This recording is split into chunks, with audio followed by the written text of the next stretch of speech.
Hi everyone, welcome to 911supply.ca as well as parabellumprime.com. For those who don't know, 911 Supply is our original store in Calgary, Alberta, and Parabellum Prime is in Carp, Ontario, which is just west of Ottawa. In this video, we're going to be going over the changes that Arc'teryx has made to the Assault uniforms as well as the NEGA lineup for 2021. For all the new 2021 products, I'm going to be using the samples that we were sent, and for all the previous generation items, I'm just using what stock we had on hand. The chance is very small that there might be any rolling changes, but if there is, we'll be updating our website. So if you need any pricing information or availability, check out our websites. We have the samples of the new items, and as a comparison, I'll be showing you the differences and similarities between the previous generation. As a note, all the previous stuff will be in size medium, which is what I usually am, and the samples are all in size large, so they might look a little funny. So I'm going to be starting with the Assault AR pants. This is the new version and this is the previous generation. So for some similarities, it's going to be made out of the same 50/50 NICO fabric. That's nylon and cotton, which means it's no melt, no drip. Down at the cuff, it still has the same Velcro adjuster if you want to tighten those up. And moving up, it has the same knee pad arrangement as well. So moving up from the cuff, you'll see it's a very similar knee pad arrangement. It's still going to include the foam knee pads as standard, but if you want, you can throw in the kneecaps if you like. The new generation still has the pass-through ports for the straps for the knee pads, and they have enlarged the Velcro opener so it's a little bit easier to get them in. You'll see that there's also some stretch on the knee pad, and there's some air mesh material on the backside for ventilation.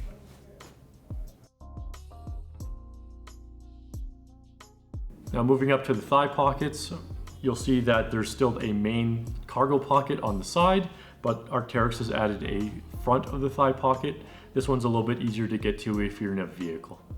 While the design is a little bit different, you can still put the flap pocket into the pocket and tuck it in, so it becomes more of an open pocket dump pouch situation. All right, moving up to the waist and the pockets, you'll see the front pockets are about the same. They're a little bit deeper on the new version. They still have the knife insert, a little anchor point, and for the back pockets, they've actually removed the flap and moved the back pocket forward a little bit, so there's no flap, and there's a small drainage hole at the bottom. For the waist, it's still a button closure with a metal zipper, and on the inside, on the new version, is a sweat wicking material. The belt loops themselves are nice and big, about 2 inches, so if you have a large duty belt or you're using their climbing harness, you can still fit that through the belt loops just fine. Just as a size comparison, standard AR 30 mag will fit into the back pocket just fine. And with that same AR 30 mag, you can also use the front thigh pocket as well. Next, we're going to be taking a look at the Assault Shirt AR Gen 2 and the previous version on this side. It's going to be the same fabric, again 50/50 NICO with a body of 40/60 NICO, just that jersey knit soft material with some nice stretch. The old version and the new version both share the same foam elbow pads that can be removable if you like. That's about it for the similarities. As for some differences, in the cuff, on the new version is a Velcro tab, on the old version is the buttons. Moving up the sleeve, you'll still have your Velcro field, but on the new version is a soft loop tie-in, whereas the old version was a plastic tie-in, as well as the zipper had a garage pocket, and as well as covered. On the new version, it's just exposed, but you can tuck it in if you need to. Something that the new version got rid of is the Tenkati underarm area of the previous generation. Taking a look at the collar, on the new version, it's a zipper, nice and easy to use, while the old version had some Velcro and a button. All right, next up, we're going to have the Assault balaclavas.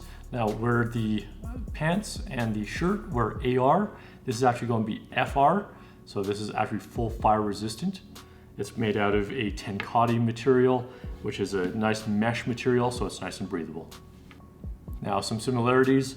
They're both going to be the same size range, so there's a small, medium, and a large, extra large, and they fit basically the same with just a little bit extra stretch.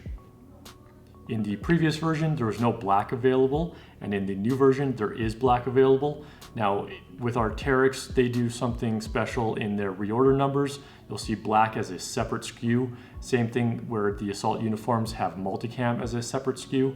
That's just a differentiation within their own systems. On the new version, they have updated the fit a little bit, just to be a little bit better fitting, but generally it's the same. I'll be taking a look at the Gen 3 NEGA now, as opposed to the Gen 2. On the Gen 2, the logo was on the chest. On the Gen 3, they've removed it, so it's a little bit of a cleaner look and put onto the sleeve. It still has the zipper, and on the front zipper, it's a little bit longer for better ventilation and heat regulation. Something that's also similar is it still has the thumb holes on the sleeves. The new generation is a little bit more reinforced, which is always nice. And then the body material is also a little bit thicker. Now we're taking a look at the NEGA hoodie full zip version. As you can see, it's hard face fleece throughout the whole thing. And some of the updates is thumb loops where the previous version had none, and a couple different fit changes. Otherwise, this is very similar. There's some nice updates like a garage for the zippers and a little bit of a more robust hand pocket. Finally, we'll be taking a look at the NEGA pullover. I have the new generation here. As you can see, again, they've moved the logo to the sleeve as opposed to on the chest. And they've also got rid of the zipper cover flap that was on the old version. On the new version, it's the same hard face fleece down the side and on the sleeves, and the insulation package is also the same. A lot of people think that the insulation package is straight from the Atom series. It's actually a little bit heavier, so it's a little bit warmer. The previous version was only available in Croc and black, with the new version coming in with black, Croc, Ranger Green, and Wolf. That's it for this video. If you like it, check out our other social media accounts. If you have any questions, send us an email, phone call, or drop by the store, and we'll be glad to say hi. Whether you're an individual or representing a private company or a government agency, you can contact us through our website for any inquiries on pricing and availability. For more information on the products covered in this video, you can click on the link found in the video description below. To get the inside track on industry news and events, or just to see more cool videos like this one, you can subscribe on YouTube, like us on Facebook, and follow us on Instagram.